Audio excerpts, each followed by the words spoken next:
দর্শক সাংঘাতিকভাবে হলমুখী হয়েছে সাকিব তার ছবি দেখার জন্য। যদি আরো 5টা ছবি হয় ভালো, তাহলে ওইটার পাশাপাশি এগুলোও চলবে। 100-150 সিনেমা হলে এক সাকিবই ঢুকে গেল, আর বাকি ছবিগুলো কি করবে, কোথায় যাবে, কাকে দিয়ে দেখাবে? রিক্সা চালায়, ভ্যান চালায়, দিনমজুর, কলকারখানার কর্মচারী, এদের বিনোদনের মাধ্যমে একটাই, সপ্তাহে একটা দিন সিনেমা দেখবো, বিনোদন করবো। সেটার থেকে তারা বঞ্চিত। কেন? সিনেমা হল নেই, আমরাও ছবি বানাতে পারছি না, আমাদের কাছে ইনভেস্টারও আসছে না। আমাদের বাংলাদেশের চলচ্চিত্রই হলো একমাত্র মাধ্যম সাধারণ মানুষের কাছে। আমাদের খেটে খাওয়া মানুষগুলো সপ্তাহে 1 দিন 2 দিন বিনোদন করার আর কোনো কেন্দ্রবিন্দু নাই, একমাত্র সিনেমা হল ছাড়া।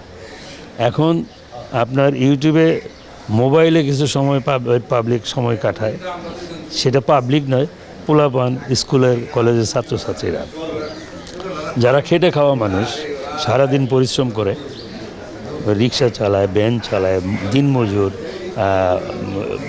কলকারখানার কর্মচারী, এদের বিনোদনের মাধ্যমে একটাই, যে সপ্তাহে একটা দিন সিনেমা দেখবো, বিনোদন করবো। সেটার থেকে তারা বঞ্চিত। কেন? সিনেমা হল নেই, আর সিনেমা হল নাই বিদায় আমরাও ছবি বানাতে পারছি না, আমাদের কাছে ইনভেস্টারও আসছে না। সিনেমা, একটা ভালো ছবি বানালে দর্শক দেখবেই, এর কোনো বিকল্প নাই। আমি ঈদে কোনো ছবি দেখতে পারিনি, আমি বাড়িতে গিয়েছিলাম।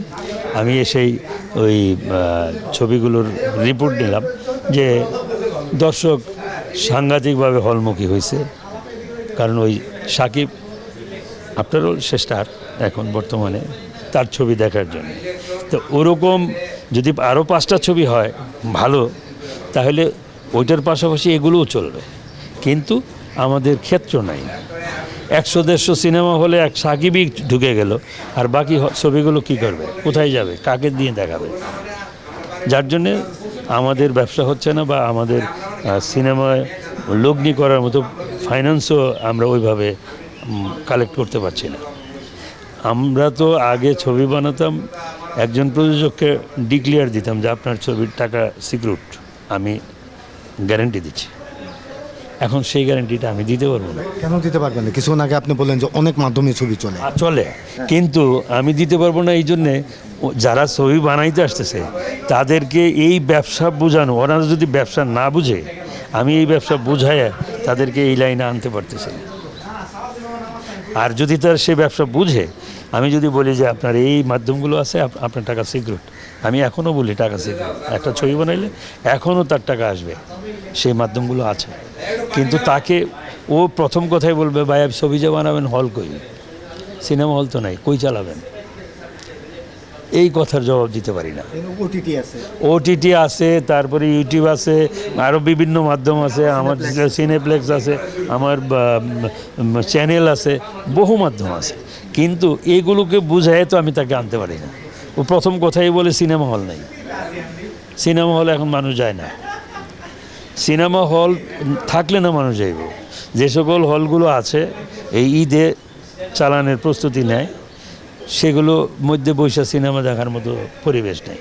কিছু মানুষ এখন ওই যে সিনেপ্লেক্সে ছবি দেখে রিল্যাক্স ফিল করে, সময় কাটলো, রিল্যাক্স ফিল করলো। আর প্রত্যন্ত অঞ্চলের সিনেমা হলগুলোতে আপনি বসে থাকতে পারবেন না গায়ে জামা রেখা, কারণ এই গরমের ভিতরে আর ওইভাবে ছবি দেখার মতো মানুষের মন মানসিকতাও নেই, চেঞ্জ হয়ে গেছে। অতএব সব কিছু মিলে ডে বাই ডে মানুষের উন্নতি হয়েছে, প্রযুক্তির উন্নতি হয়েছে, চেঞ্জ হয়েছে, মানুষের রুচি চেঞ্জ হয়েছে। এখন ওই আগে আমরা স্কুলে পড়ছি, স্কুলে গিয়ে আব্বুকে বায়না ধরছি আমি চকলেট খাবো, আমি ওই বাদাম খাবো। এখনকার ছেলেপেলেরা কী করে, ওই স্টেট বাবাকে বলে পিজা খাবো, আমি অমুক ফ্রুট খাবো। তাহলে চেঞ্জ হয়েছে না? তা আমি সেই আগের চিন্তা করলে তো এখন হবে না।